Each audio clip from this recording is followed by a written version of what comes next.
They can't make you feel charitable on April 15th. Why are we trying to feel charitable on tax day? Now, with that being said, we must never allow a good Christian or a good Muslim or a good Jew or anybody else that is a progressive to mix religion with government, ever. Collective salvation is just as bad as releasing prisoners because Jesus wants you to do it, or fat camps because Jesus would want you to do it. Life, your personal action is for Jesus. When it comes to the government, you ask, what would James Madison do? James Madison was not Jesus. If James Madison couldn't do it, then you in government can't either. But you can reach out and ask the people who are trying to be more like Jesus in their own personal life to reach out, outside of the government framework. We are being separated and isolated from each other, each of us in our own little groups. Atheists say he's in a God group. God people will say he's not Christian enough. He's in the wrong sect. He's a Catholic. Jefferson addressed this, quote, "It does me no injury for my neighbor to say that there are 20 gods or no God. It neither picks my pocket nor breaks my leg," end quote. I will tell you this, it is my belief that God exists and He has a role for each and every one of us. We're all here for a reason at this time, Jew and Gentile. I urge you to find your role. The bottom line is that America is at war. Not just the three our troops are fighting, but the war for man's freedom. And our neighbors better wake up. But the last thing we need is another war on allies. I don't want to make war with Mike Huckabee or Andrew Breitbart. I'm already, I think maybe even slightly more friendless than I was back in 7th grade when I was an unathletic geek who aspired to be a magician. Mike Huckabee has the right to say whatever he wants. And I support him and defend him in that. Same with Andrew Breitbart. I have differences with each on some things, but I believe we have more in common than different. But it takes two sides to have a fight, and they are not my enemy. And that's why I wanted to tell you this today. I will not fight those who are not fighting against principles and values. Principles and values the founders espoused. If you're fighting against those, well then I guess you are my enemy, but they should be the enemy of every single American. Principles, the principles of man's freedom. The American people should know that lines are being drawn by progressives, and as all progressives do, they purge and they purify. It happens every time. It will happen to the Democrats in the extreme way eventually, but it's happening now just like it happened to the Democrats in the first phase. It's happening now to the Republicans. Right now, conservatives fight amongst themselves while the left is still uniting. The AFL CIO President Richard Trumka called the labor community and said, ignore the law and declare companies who don't use union labor as human rights violators. Watch this. And then there's 40-some million people that are excluded from the right to bargain. If you're an independent contractor, if you're a home care worker, if you're a taxi cab driver in New York, we're going after them and saying, there's new ways. Just like they didn't wait for the law and the sit-down strike, we're going after them and saying, we're going to represent you, we're going to work with you to represent you. Forget about the law. This is about more than that. So we're looking at new types of organizing. So are you in it for your own power or for your own money? Because, well, they are, and they are organizing anyone. I will not continue to waste time with infighting. I have news for Mike Huckabee. If he's against Obama and it's a choice between only the two of them, I'm pretty sure I'm going for Huckabee. You know, if it's Breitbart or Katie Couric, I'm going to go for Breitbart. And that's just the way it is. We are entering a new era. We are entering an election cycle in 2012, and I will be covering it beginning this fall. But Republicans Don't look for handouts or a hand up. As a party, I believe you haven't earned the trust. And you at home, do not allow them to take you for granted. Your vote matters. They need it. They want it, or they wouldn't be spending $1 billion to get it. The Tea Party was useful to the Republicans when they didn't have to run anybody. And the left tried to claim it was all about Obama. But you and I both know it wasn't about Obama. It's about both parties. We said then, when people said, where were you during the Bush years? We said we were just figuring it out and we were just getting started. Many of us were saying it during the Bush years. Big government is bad, but not all government is. That's the difference between the left and you. Donkeys and elephants are useless because most believe exactly what Nancy Pelosi believes, that elections shouldn't matter that much. Really? They do now because we don't share enough principles. Most in Washington share the principles of power and money, and those do not relate to the American people. We've been pitted against each other so much that it's hard to even imagine the areas on which we can unite. But there are many places we can unite. In fact, even the most vitriolic of my TV watchers that hate me, I'll bet you agree with me on many things. Check it out. We have allowed ourselves to become divided, pawns in a game for power. An example on how much we have been divided came to me last week.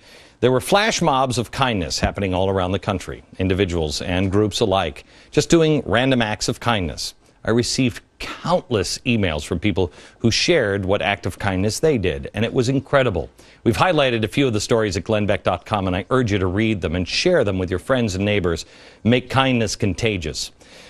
But I talked to Jacqueline Smith. She wrote in. She was somebody who organized something in Park City. She was organizing her local 912 group to help a local charity, which we won't name, because when we did name them last week, the person in charge of the charity, presumably left-leaning, initially turned down the offer of help. And Jacqueline had to plead her case to assure there's no motive here. We just want to help people. We want to show you that we're not hate mongers. We want to help.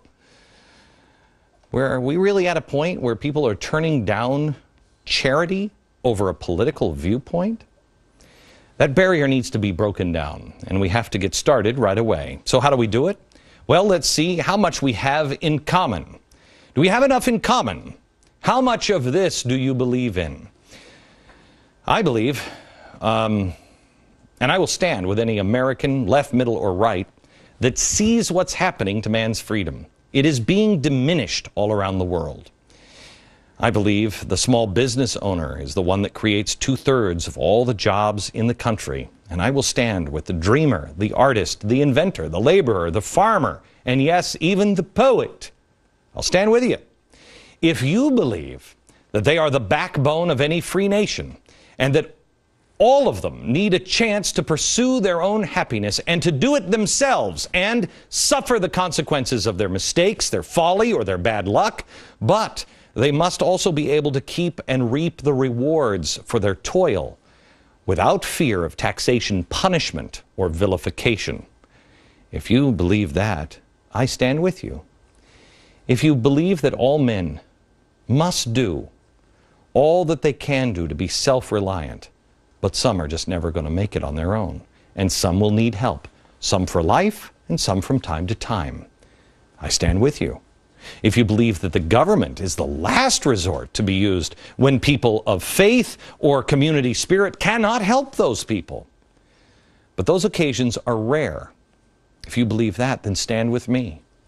If you believe that the reason the American lifestyle is unsustainable is because the system is too far away from the people who actually pay for it, then let's stand together. I believe the people are the boss and the government is the employee, and a few of these employees should be fired. I'll stand with you if you believe spending is out of control and heavy across the board cuts must be made, and there are no sacred cows. If you believe the Fed is our biggest problem, and they are now beginning the Weimar option to inflate our money as an exit strategy, the Fed must be stopped and must be disbanded. Stand with me, and I will stand with you. If you believe America must defend herself, but enough is enough. 3 wars, Our boys have fought long and hard, and we're not even fighting to win anymore. They seem to be fighting for another agenda. I don't know if it's social justice or nation building. Call it what you may, but bring them home. Now there are 3 fronts of this war. Bring them home from the other places in the world as well. It's time the rest of the world stand on their own 2 feet because America is in trouble. It is high time that we do what was on the very first coin in America. The very first coin minted in America didn't say e pluribus unum as it does now. At that time, it said, mind your business. That's what we should do, mind our business. But that doesn't mean that we don't respond to the needs of the world, and we don't hit if we've been hit back, if we've been hit first. We should be a friend to all, an enemy to none, unless you strike us. Then we'll become your worst nightmare, but we'll do it quickly, and then we'll leave without building back your nation. If you believe those things, I stand with you. I will stand with you if you understand that Israel is being set up, and we must defend her vocally, morally, and spiritually in her right to defend herself. Israel has a right to survive and thrive. We must say that in an unequivocal voice. I will stand with you and defend your faith, even if your faith resides only in man. You do not have to belong to my faith for me to defend you. Will you defend me? Can we still prove to the world that we understand the words, united we stand and divided we fall? Can we continue to divide ourselves into this camp or that and survive? Unless we unite on principles and values, we will fail and fall in the end. And I will not play a role in the falling of my nation. The parties and the media do not reflect the American people, and they will continue to feast on us if we don't recognize who they are, what they're doing, and then dismiss them. My goal in the coming months is to reach out to as many people, younger people in particular, find a new and diverse audience and ask them to stand with you. It will take great conviction and courage for Americans. Courage to stand, to speak, to not sit down, or, as we have seen in our own past, to not get up from the lunch counter. But it must be done with love, with truth, compassion, solidarity, with those who love freedom and know how it came to be. I have a firm reliance in the protection of divine providence, and I know that the people of America will choose the right path in the end.